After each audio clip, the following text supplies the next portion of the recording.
All right, I'm going to have another Ron Burgundy moment here. Hey, everyone, come see how good I look. Come see how incredible I am. What did I tell you about Snapchat? I said once Snapchat falls below its opening bid, it's never going to see it again. Not until something changes. Now, I made this caveat in the beginning. I said, if they can figure out a way to make money, I said, then all bets are off. Facebook for a long time was losing money, but you could see from the beginning they had revenue streams that made sense. And Facebook did an incredible job. They've become like really the number one place if you're a direct response advertiser to go to market.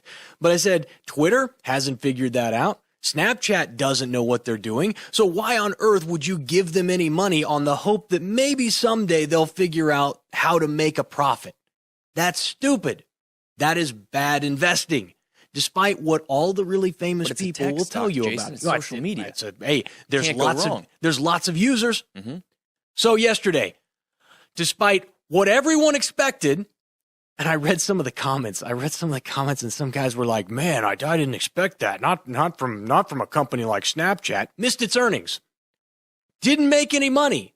In fact, it lost $2.3 billion in the first quarter." Now, they'll have a caveat. Before you go freaking out about the $2.3 billion that they lost, about $2 billion of that was because of the IPO that they had, and they had to pay off a bunch of people. So after you would amortize it out and you do all this finagling, they really only lost about $200 million in the first quarter. $200 million in a quarter. And no one's upset. No one's freaking out about this. In fact, they're excited. They're excited about the Snap goggles that you've got to put on your face, that people stood in line for like 5 hours to get for their augmented reality. Stock now trading at, you guessed it, right around $18, just a little bit more than that, off 20% in overnight trading. Hasn't come back. And I'm warning you people, we are in an environment now where idiots are investing. You can always tell when the big hedge funds are closing down, they're shutting their doors, and everybody's looking at this. It's crazy. These valuations are crazy. The fact these people are investing in this stuff is crazy. And at the same time, you got all this what we call dumb money, which is your average Joe investor is watching the stock market continue to go up, and he's piling in. When you got smart money that's leaving and dumb money that's piling in, and you've got people waiting in line for 5 hours to get goggles it didn't make Snapchat a penny, by the way. And you got a company that loses $200 million a quarter, not because they're reinvesting all of their profits in future development, like Amazon. No. They're losing money because they don't know how to make any money. They're losing money because they haven't figured out how to monetize what it is that they have. And we live in this world where we think that user base is everything that's important. You know, guys used to do this in the marketing world. When email marketing became the big thing, this was something everybody paid attention to. How big's your list? Oh, how big is your list? Well, I've got 100,000 people on my list. Ooh, you must be very successful. Oh, really? How many people open and read your emails? Maybe 0.5%. Oh, well, you don't really have 100,000 person. You have 100,000 email addresses, but you don't have 100,000 people who are paying attention to what you're doing. But for a long time, that's all anybody in the marketing world ever paid attention to, was how big your list was. Not what your open rate was, not how engaged that list was, not how many buyers were on that list, just how many physical email addresses you had. And now we've moved into a world where the only thing that matters apparently to Wall Street is how many users you have. As if by some miracle, they're going to magically turn users into paying customers. And unfortunately, that is not the way it works, folks. This stock was doomed from the beginning. Those of you who invested in the IPO against my recommendation, it was doomed. You never had a chance. Now it's fallen from, where were we at, Darren? We opened at like 24 to open. I think it popped to like 28. So we went from 24 down to $18.22 is basically where we're trading now. And the question is, will it ever come back? Yeah, it might. And some of you will be holding on to this until the day that you die, waiting to make a profit on it. when you could have been investing in something that had real earnings, had real potential, and was generating a dividend that could really provide you something tangible of value instead of chasing the next cockamamie internet scheme. And I can guarantee you, when the market takes its next tumble, and when there is a flood to, typically when this happens, there's a flood to what they call blue chips, the ones that have steady, reliable earnings, stuff that you can count on. When the flood comes out of the market, where's the first place you think it's going to come out of? You think it's going to come out of your staples? Not Staples, the company, but like your staple companies like GE. You know, come out of your Walmarts. No, those guys will get hurt too. But they're not going to get hurt like the Twitters and the Snapchats of the world, because people are going to wake up and they're going to realize, what was I doing? Same thing happened after the internet bubble in 2000. People got all excited. The fact that it was an internet company meant something. Oh, it must be good. It's internet. Now it's users. Oh, Snapchat, instant messaging. 170 million users. So what? How many of them are paying you? That's the only number that matters. See, business doesn't change. That's what people don't understand. Business doesn't, not really. The products change. The market changes a little bit, but human nature doesn't change, and the bottom line doesn't change. You have to be able to build a product, find people who want to use it, and then get them to pay you for it. That's how the game works. It's the only way it works. Now, we can push it out just a little bit if we can find people who are willing to support us while we're building kind of our brand and what we're doing. But at some point, that company has to actually make a profit. If it doesn't, something's going to change. So both Twitter and Snapchat are going to either find a way to survive by making money, or eventually, I don't care how many users they have, they're going to implode. It won't matter. Because right now, they got a bunch of people in the store, but nobody's shopping. And unless you can get them to shop, unless you can get them to open up their wallets and spend money, it ain't going to happen. I'll give you another problem with companies like Snapchat, and this is something people don't understand. If for some reason marketing people and companies are after this key demo, it's like the 18 to 25-year-old demo. I have never understood this for the life of me. Maybe there's something that they know that I don't know, but to me, I always want to go after the people who actually have money. And you know who doesn't have money? 18 to 25-year-olds. You know who does have money? Those 45 to 70. And you look at that and you say, well, why on earth would they be after that key demo? Why on earth would people be investing in a company like Snapchat where their users are all young, broke kids? How are you going to extract money out of a turnip? Get blood out of an onion? It doesn't work that way. You have to go all of Facebook. You can see this in Facebook. Everybody's so worried. They were so worried that Facebook was their user base was trending older and older and older. It was the young kids were moving to the Snapchats, and what was left was the soccer mom and the 60-year-old retirees who were all keeping track with their families. And I was like, yeah, you don't got to worry about that, because that's where all the money is. So all the advertisers who are actually interested in making a buck off their advertising are going to be swarming to Facebook, because that's where the people who got the money are at. And Facebook ended up doing some incredible things with their ability to root through data that makes sure that when you advertise on Facebook, the only people who see your ads are people who would really be interested in them, which I can appreciate. In an environment where all we do are just inundated with advertising all day long. We drive and see it on the billboards, on the TV, and the radio, in the magazines. Everywhere you go, you're inundated with advertising. And I enjoy buying stuff that I want to buy. Like Miley Cyrus concert tickets. That's what it's nothing but that in my feed, man. That and that and my China doll collection. There you go. Those two things. Mm-hmm. So, but what I love about it is I love seeing stuff come through my Facebook feed that I might actually be interested in. I can appreciate that rather than getting just inundated with ads that I don't care about. So anyway, Snapchat was doomed. We all knew it was going to happen. And once again, I will accept all of your emails and apologies for those of you who doubted me, because that's never a good thing to do. But anyway, that's not what we're here to talk about today. Today, I have a really, I've got an exciting guest. Remember, we were talking about the 10th Amendment, sorry, not the 10th Amendment, the help me out, Darren. The Texas Depository, the gold depository. And I said, this is really interesting. And we were talking, spitballing about banking, and I was talking about all the things that you could do if you set this thing up right. And we really created a nice little fantasy in that episode. And I said, I wonder how much of this is like, how much of what we've dreamed up here is actually in as part of this. And I said, we ought to find somebody who knows. And I got an email from Michael Maharrey, who is the National Communications Director for the 10th Amendment Center. And he says, we have been following this from the very beginning. He said, I am sure I can answer any questions that you have.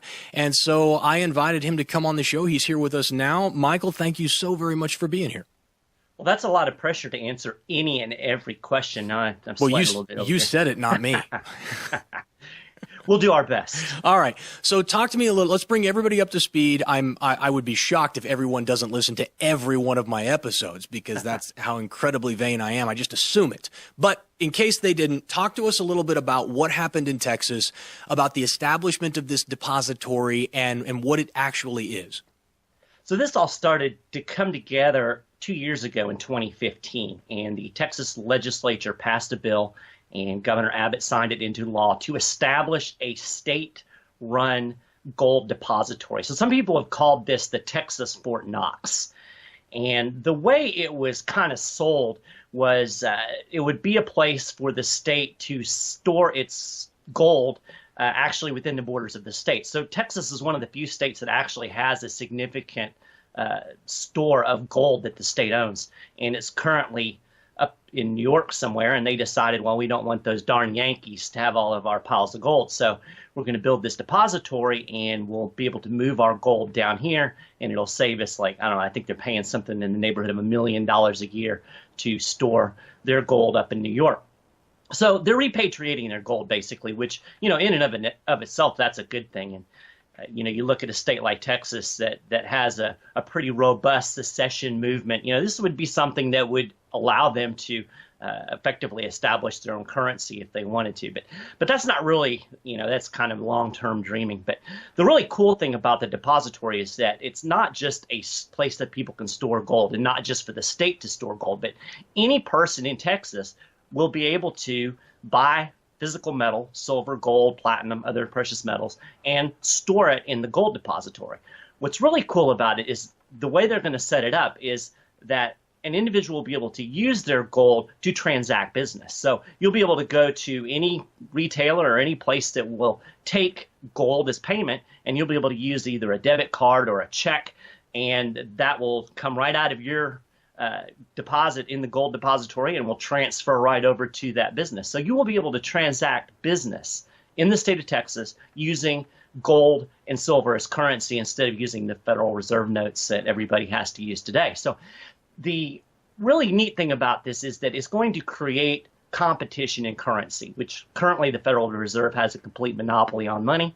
And with the depository, people will be able to transact business using gold and silver, and it will create this competition. We all love competition. We're all capitalists, right?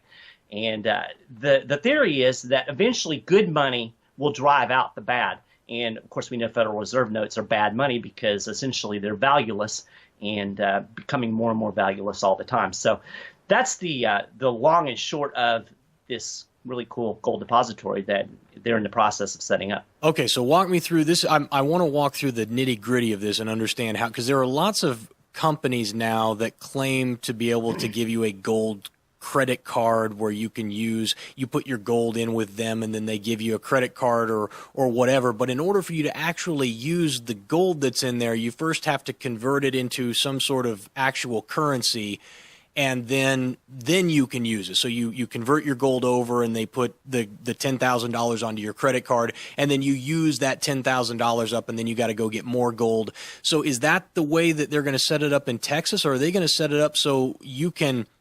Because the way I envision this working in a perfect world is I take $10,000 to the depository. I hand it to them and I say, I want $10,000 worth of gold for this money. And when they deposit it into the depository, it's gold in there. Otherwise, I go out and I got to buy gold, then I take it to them, and it's an inefficient process that happens there. And then when I go and I end up wanting to purchase something with that gold, then whoever is on the other side of that transaction, it takes that either from their gold depository at the same depository, and the gold just shifts from computer shifts it from one account to another, or it's converted into dollars and then a dollar value amount of that gold is transferred over. Is that how it works or not? So my understanding is that you will actually have to physically deposit your own gold into the depository. Okay. So it's essentially like a bank. You've got some Federal Reserve notes. You have to go to the bank and you have to deposit those Federal Reserve notes into the bank, and then that's in your account. And then you can transfer those Federal Reserve notes to, Sears. Right. Well, I don't know if you want to transfer it to Sears anymore, but maybe Walmart. So essentially this will work the same way. You'll be able to deposit your own gold, or I'm sure that you'll be able to buy gold from somebody who already has a store in the gold depository, and it would just transfer over to you. And at that point, then you will be able to have a debit card or a check and essentially transfer your gold from your account to, ABC company, who also has an account with the gold depository. So you're actually physically moving gold back and forth within this system. So it's just like a bank for it's a bank for gold. It's an internal system, though. In order for people to actually use the debit card, everybody's got to kind of be at the same bank. Right. You have to have your gold.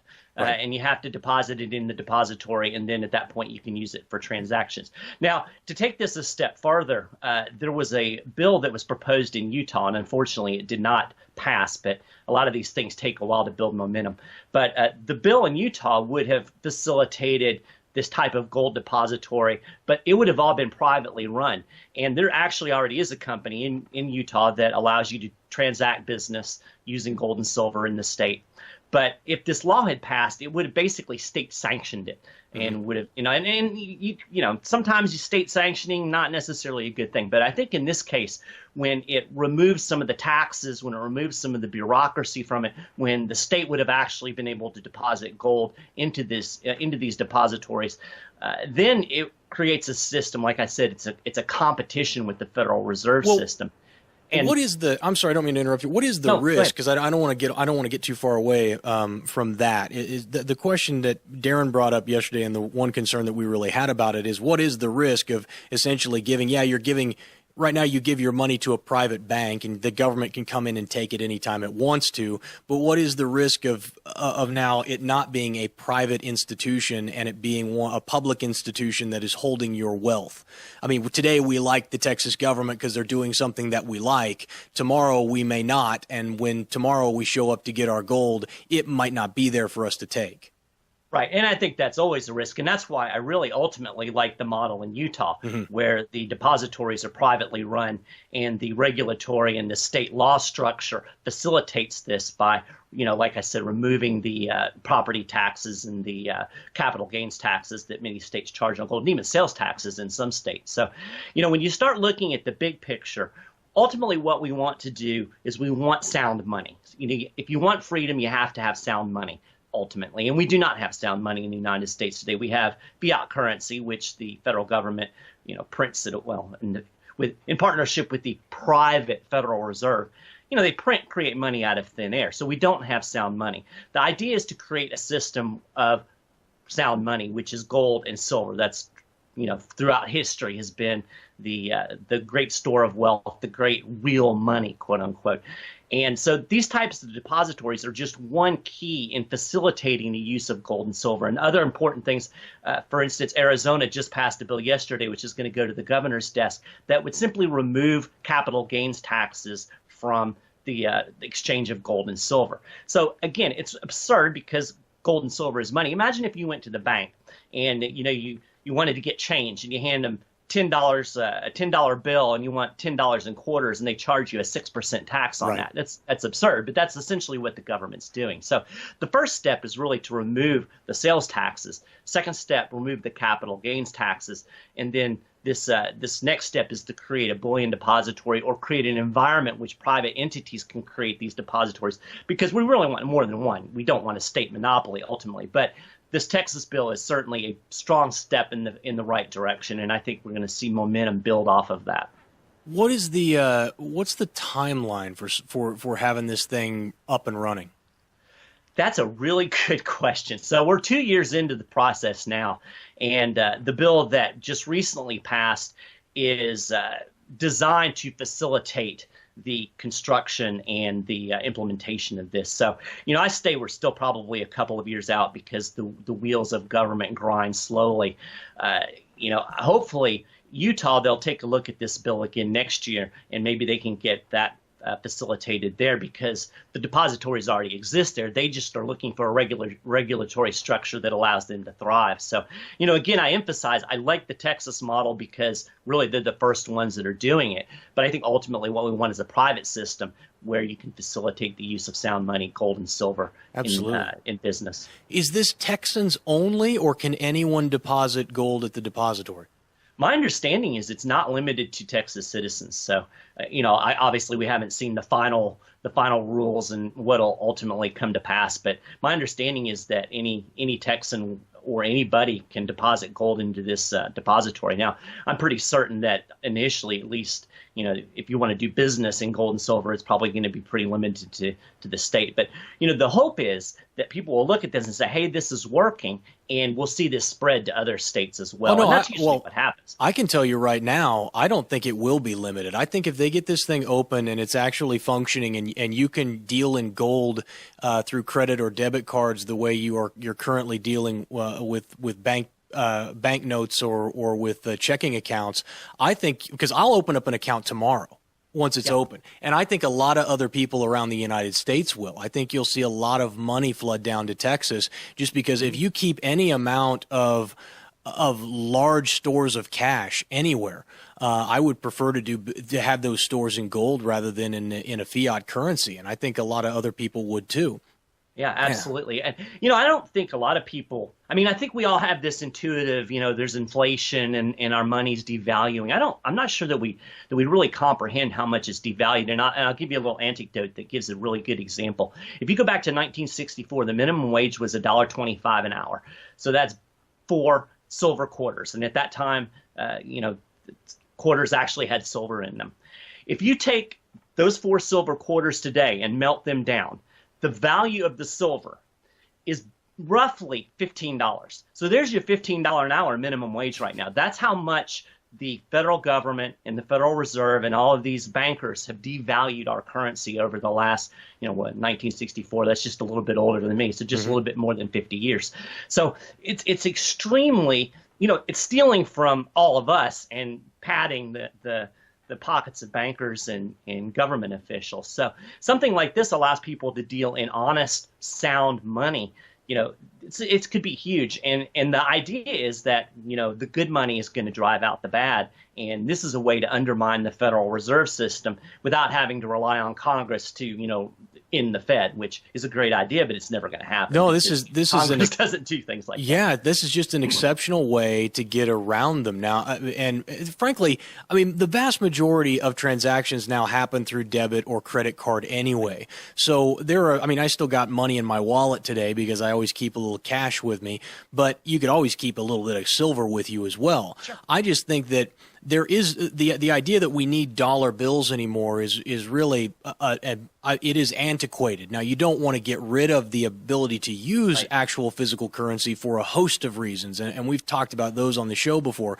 But I do think that having a store of gold and then just simply using debit or credit cards as a primary way of exchanging money for goods is not going to change anybody's life all that dramatically. What it will do is it will prevent the government from secretly taxing away great stores of your wealth. We talk about it in terms of, I say, let's say you've got $1,000 in the bank and you just leave that $1,000 there. Well, the government is taking 2 to 3% a year from you.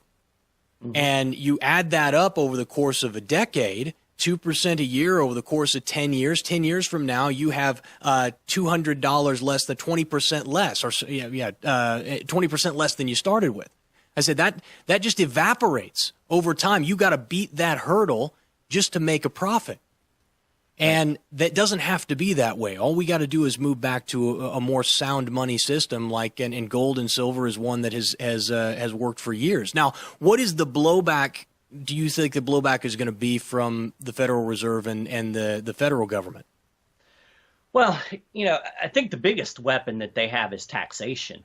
And, no matter what the states do, the federal government can still come in and slap heavy capital gains taxes, which is really absurd. Basically when a capital gains tax on gold, basically they're stealing the value of your money and then taxing you on it because you happen to keep it in something that stores wealth.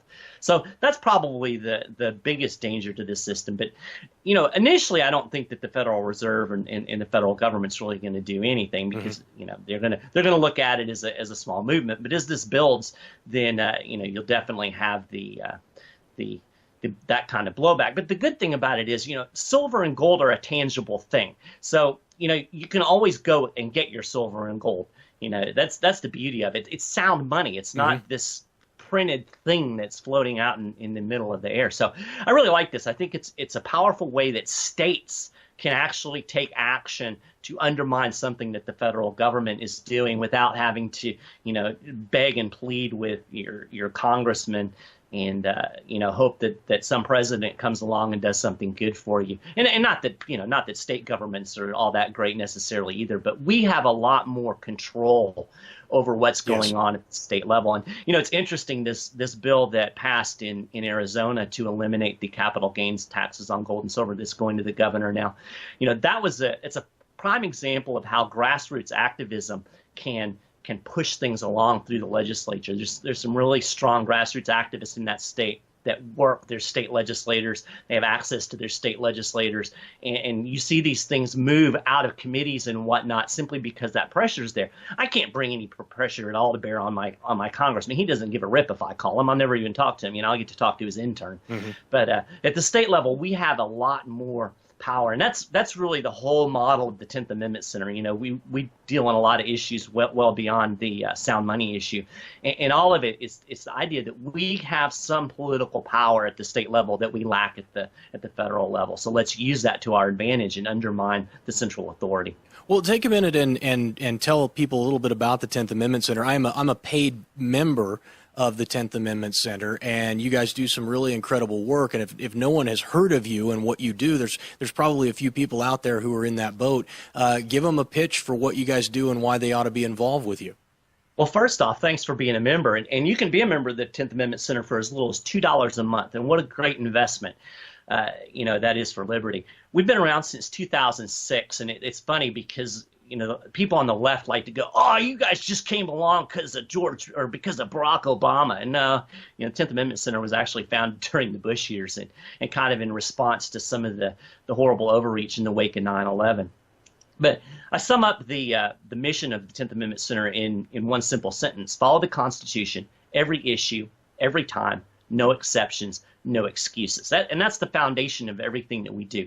We focus everything on the Constitution. And, not because the Constitution is perfect. And a lot of libertarians will say, well, the Constitution doesn't have any validity. And we can have those philosophical debates. But the fact of the matter is that's the system that the United States is built on. So we've got this document that is essentially a decentralizing document. It provides, the way it was written and the way it was ratified, it provides very little power to the central authority. It leaves most of the authority with the states and the people. So let's use that. Let's decentralize the system. Let's move things away from Washington, D.C. into our state capitals, into our local governments, again, where we have much more control. And so from a practical standpoint, what we try to do is we try to find ways that states can take action to undermine federal power. And states have a lot more authority and power than people realize, simply in the fact that the states implement and enforce almost everything that the federal government does. And if the states would just stop, the federal government wouldn't be able to do a whole lot of the things that it does. And the perfect example of that is weed. No matter what you may think about marijuana, there is absolutely no constitutional authority for the federal government to regulate a plant within the borders of the state. The whole idea is absurd. People like Thomas Jefferson and James Madison, they'd be flipping in their graves if they ever thought that the federal government would be regulating somebody's plant. And over the last, 20 years, since basically 1996, when California first legalized medical marijuana, states have been simply ignoring federal prohibition, legalizing marijuana within the states. And of course, the federal government's tried to crack down. They viciously cracked down in California when it was first initialized. And even Barack Obama, in the first 4 years of his administration, he spent more money trying to eradicate weed than Bush or Clinton. But nevertheless, as more states have piled on, as more states have basically said, federal government, we don't care what you think about marijuana. We're going to legalize it either for medical use or for recreational use within the borders of our state. When that starts to happen, the federal government is powerless to stop it. They can cause trouble, don't get me wrong. And anybody that's, been at the barrel of the DEA's gun, I'm sure could tell you that. But by and large, the federal government does not have the resources to enforce its marijuana laws without state and local cooperation. When that state and local cooperation goes away, the market begins to grow. So we take that same strategy, we apply it to hemp, we apply it to the surveillance state. We talk about guns. If your state and local law enforcement don't enforce the federal gun laws, they're not going to get enforced. I mean, there's not enough ATF agents to confiscate all of the assault rifles in the United States. It could never happen. They have to have state and local cooperation. So just pull that away. And it's perfectly constitutional. There's a long-standing legal doctrine called the anti-commandeering doctrine, which basically says that the federal government cannot force or coerce states into enforcing federal laws or implementing federal programs. So we've actually got the Supreme Court on our side on that case. So we look at all kinds of different ways, and I encourage people to head over to 10thamendmentcenter.com and check out what we're doing, check out all the different issues. And we would love you to get involved by becoming a member or, by volunteering. We use a lot of volunteer help all across the country to lobby legislators, to write blog posts, to do things like that. So if you're listening, you want some place to get involved, we're the place. We went to the visit with the ACLU a couple of years ago to talk to them about surveillance and trying to limit the surveillance state in the United States. We got to meet with Edward Snowden's lawyer, and he said something that was really cool. He said, "You guys really punch above your weight class." And I took that as a huge compliment because we're not that big of an organization in terms of money. I mean, we have a 5-figure budget, but we do a lot with what we're given, and we would appreciate anybody's support and help. Well, I think what you guys do is great. I love the fact that you guys do a lot with little, and I would invite all of my listeners to go over and check it out. And if you think it is of value, spend your time or your money in that manner or towards those ends. Now, hey, Darren has a question he wants to ask you. Yeah, Sure. You brought up the medical marijuana or marijuana being legalized, and I know in Colorado, a lot of the discussion, a lot of the politicians that got behind it is because they started to see the tax revenue that it was going to bring into the state. Right. So it wasn't necessarily that they believed in liberty or they wanted to give people more freedom. They were looking at the numbers. And I kind of had the same thought about Texas. I was curious, has the state released any projections or any estimates about what transaction fees are going to cost or what storage fees are going to cost? I'm just curious if this is going to be a revenue generator for the state. Yeah, I don't know, and none. To be truth of the matter is that's not been established. So they're still creating the framework, and it's one of those deals where they're going to create a bureau that's going to do the rulemaking. So how that's going to look, I have no idea. I think one of the big factors that sold it was that, I think I mentioned this off the top, that the state spends about $1 million a year storing its gold in New York. So the state of Texas actually has a significant amount of gold that's being stored outside of the state border. So that's a huge revenue savings for the state right there. So that maybe that'll satisfy them. But as far as it goes, I don't know, and nobody knows yet because they haven't established those fees and whatnot. Well, Michael, I really appreciate you being on the show and sharing your knowledge and your expertise with us. And again, it's the 10th Amendment Center, everybody, and thank you so very much.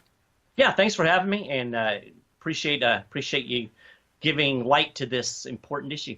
You bet. Michael Maharrey, everybody. Let's take a quick break. We'll be back.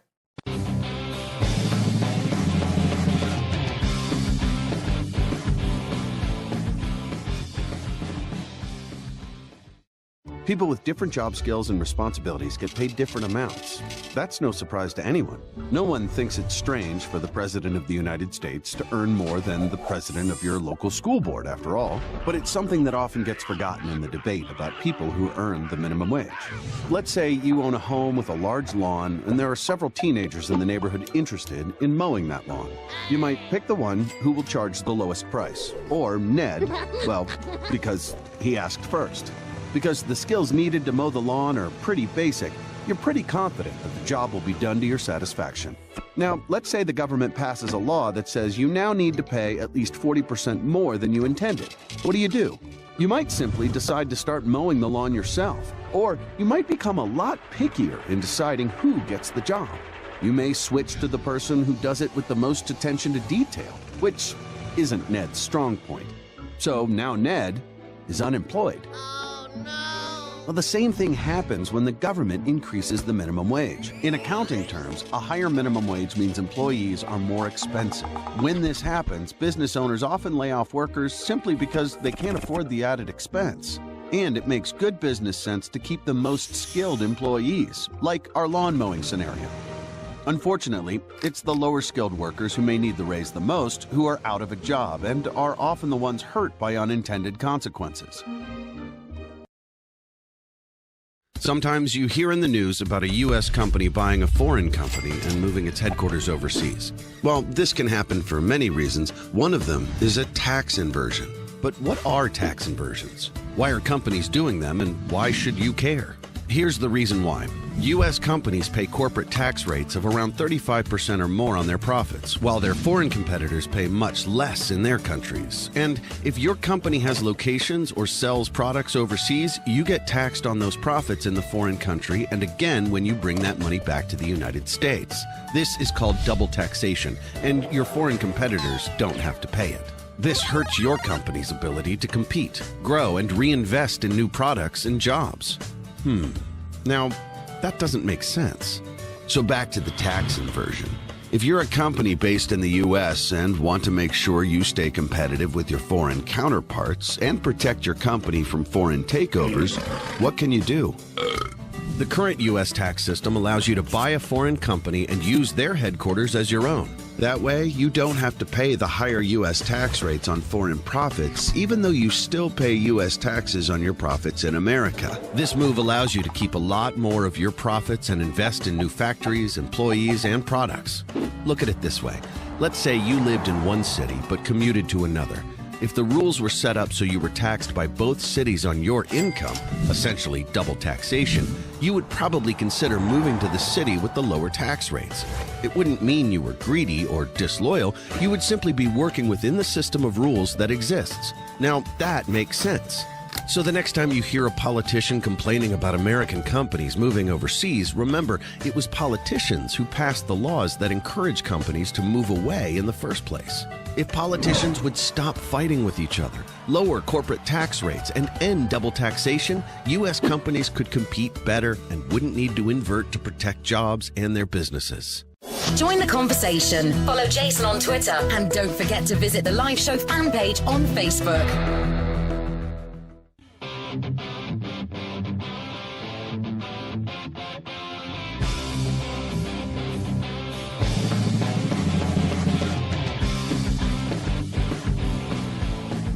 All right, let me pay a little bills here, and then we'll talk a little bit about OPEC and Aetna. Well, do you guys have trouble sleeping? Do you? Maybe it's that 20-year-old hand-me-down mattress that you're sleeping on. Let me tell you about the solution. If you've ever gone and tried to find yourself a decent mattress, you know that everybody's tastes are a little bit different, and sometimes it's hard to find the right mattress for you. But now you can get a completely customized mattress that will not cost you $5,000 to $10,000, which is what normally these kinds of custom foam mattresses will end up running. Because Helix Sleep has done a few really great things to kind of factory direct ship you a custom made mattress. Now, here's the thing. You go to helix.com, answer a few simple questions, and they run a 3D biometrical model of your body through the proprietary algorithms they developed with the help of the world's leading ergonomic and biometrics experts. The result? The most comfortable mattress that you have ever slept on. Helix customers reported a 30% improvement in overall sleep quality. I have one of these beds in my home. It is absolutely one of the most comfortable beds that I have ever slept on. So if you're in the mood for a new mattress, if you need one, and you don't want to spend a fortune to get a really great mattress, this is the place for you. Try it for 100 nights, and if you don't love it, they'll pick it up for free and give you a 100% refund, no questions asked. So if it's not everything I say it is, they'll come pick it up and give you a refund for free. Go to helixsleep.com/Stapleton and get $50 off your order. That's helixsleep.com/Stapleton, helixsleep.com/Stapleton. All right. OPEC's having a little problem. We have talked about this many times on the show, but I wanted to update you with the most recent changes. Apparently, they're all coming together demanding that there has to be some sort of consensus on cutting their supply. Here's the problem that they're running into. Countries like America sitting on massive oil deposits through shale and the fracking that they're doing. I have some concerns about the method because we got a lot of earthquakes and stuff happening now due to that, and there is some real concern that eventually it's going to get somebody. But aside from that, as soon as the price of oil gets high enough to make it profitable to go and get that shale oil, the U.S. drillers are drilling. That, of course, is creating excess demand in the economy for oil and is driving the price of oil down. All of these OPEC countries rely on oil being at a certain level in order for them to be able to survive and run their economies. As most of them, like Saudi Arabia and Venezuela, these very despotic countries, are reliant upon this type of revenue to feed their people. And so when they don't have that money, of course, everything else starts to fall apart. Saudi Arabia is now dipping into its reserves. It's talking about borrowing money. It's trying to get its oil company listed and make it a publicly traded company. And the valuation that they want for it, they're not going to get anywhere close to it as long as the price of oil stays low. So they're all talking about how on earth do we get the price of oil up? Well, if you have a glut of oil and prices are low, the only way to raise the price is to reduce your supply. But when you reduce your output, that of course means you're bringing in less revenue at a lower price, which is what nobody wants to do. This is why they have so much trouble keeping OPEC nations in check and actually getting them to reduce the amount that they're pumping. That's because everybody needs the money. Nobody really wants to quit producing. And unfortunately, if they do cut their production and the price of oil rises to a point where it is now profitable for them, to really run their countries, guess who else is now profitable? The frackers in the United States. So OPEC's power is diminishing significantly due to new oil exploration in the U.S. And this is always the tricky thing. And we want to protect the environment, meaning we don't want to put lives at risk because we're flooding our water supplies with gases or because we are causing earthquakes that are going to bring down buildings and cause deaths.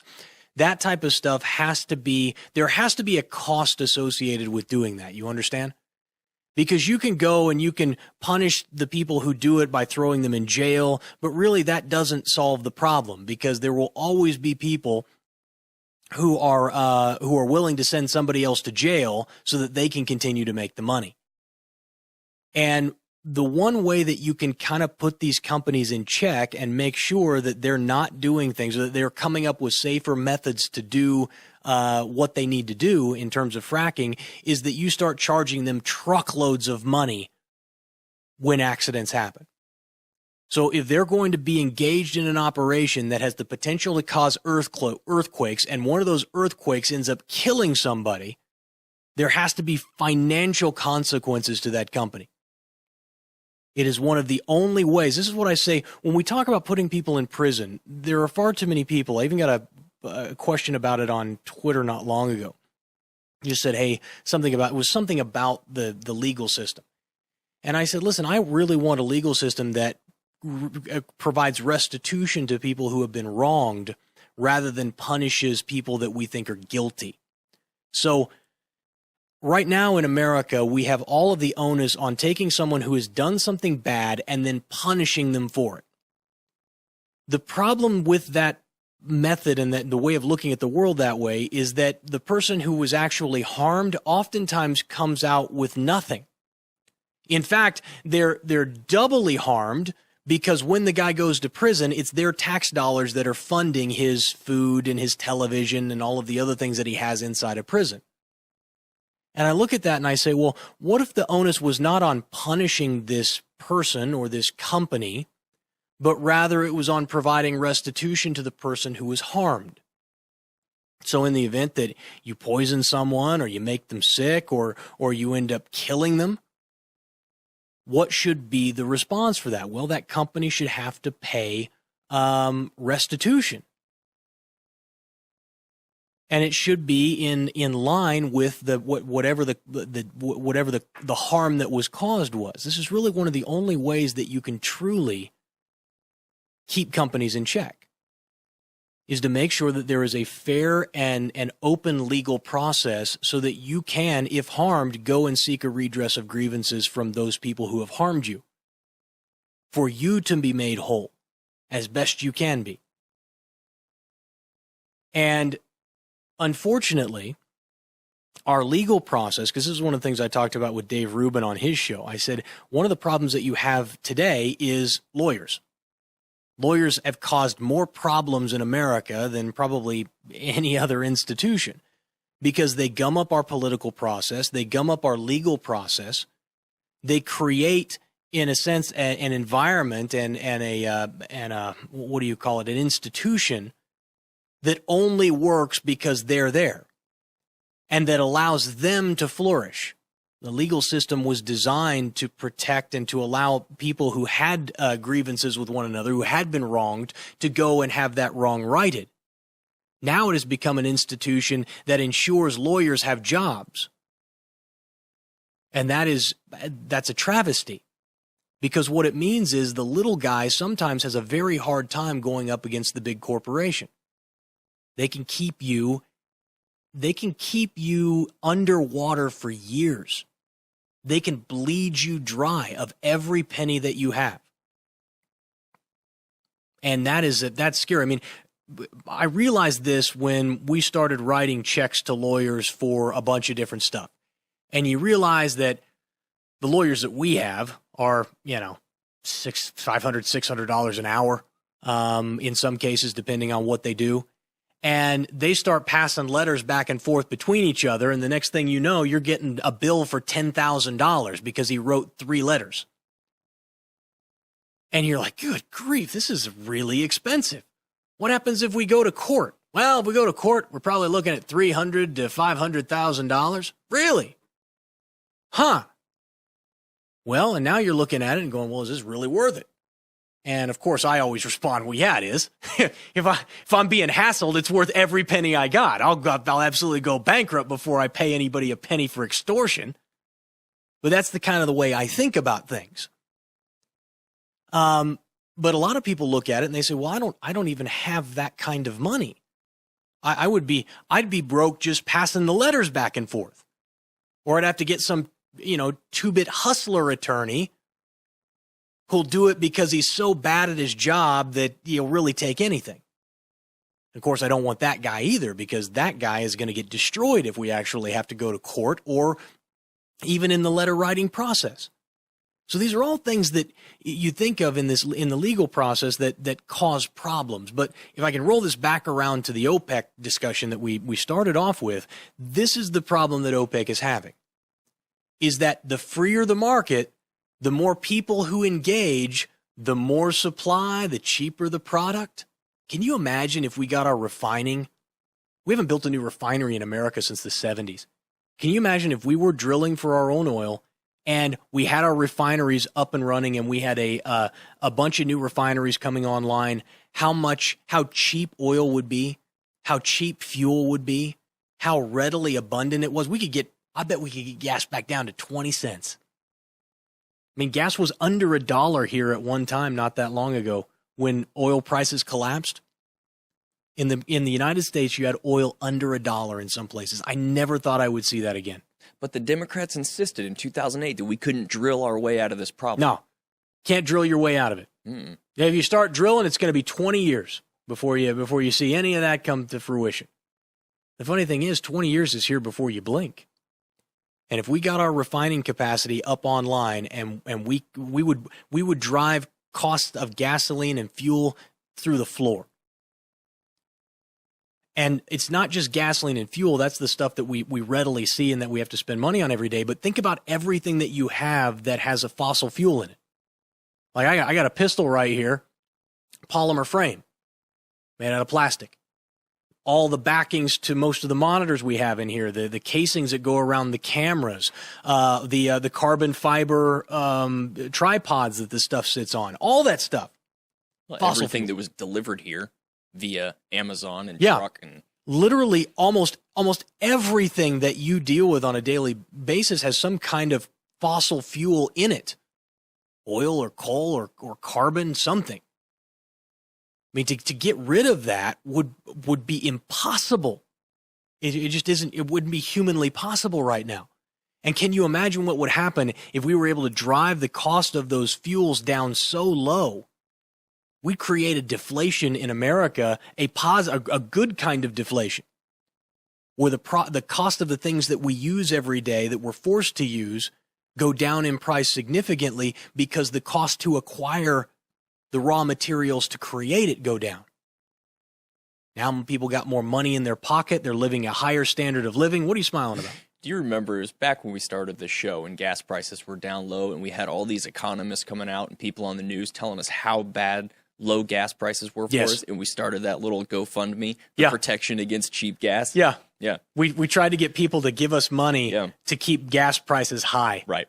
Yep. All that money they weren't spending on their gas because they were talking about all the oil industry. They're all going out of business. People losing jobs. This is terrible for us. And I'm like, look, are you nuts? Yeah. Do you really like having gas at $4 a gallon, $5 a gallon? You think that's a good thing? Well, if you want alternative energy, you love it. Because when you put alternative energy up against $5 per gallon gas, it almost makes sense. Not quite. We need it really around $10 or $15 a gallon to make alternative energy viable.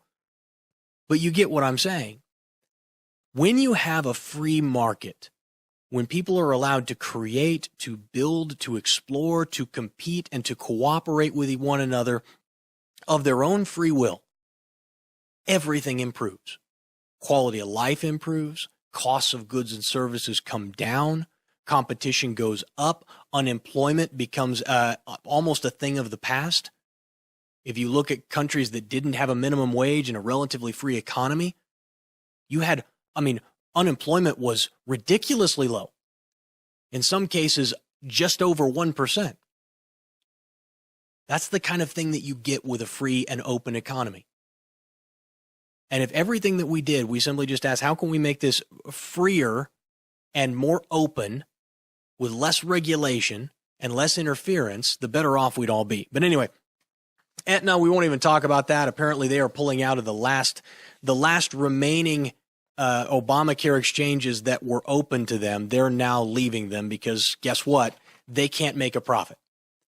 They can't make a profit. None of these companies, none of these insurance companies can make a profit without government subsidies. Because of the way Obamacare wrote the rules, and the new law doesn't change anything, by the way. If the insurance company doesn't get a handout from the government, it can't make money. It is going to have to continue to increase premiums. What did you say, Darren? They just came out with... Yeah, I just read on Tuesday. I can't remember what the 3 states were. I want to say it was like Connecticut, Maine. They were up in the Northeast. But the first 3 states to release their premium increase proposals for next year Obamacare rates. And I think the average increase was like 38%.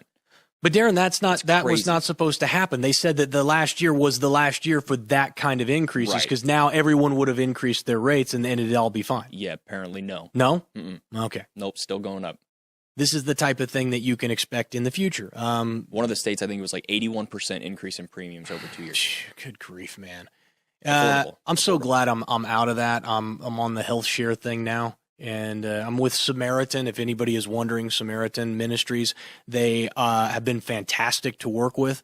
And, I know a lot of people who have been on. I did a lot of checking and talked to a lot of people who had been with all the different brands and companies that do this.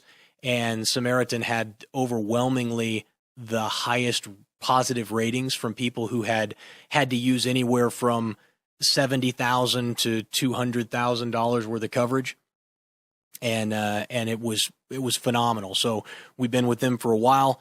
My premiums have not moved. In fact, we ended up sending somebody somebody from the show must have found out about it, mentioned my name. We got a big discount.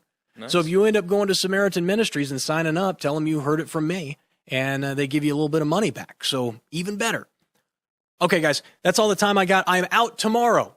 So, a no show tomorrow, but I'll be back on Monday. Until then, be safe, be good. I'll talk to you then.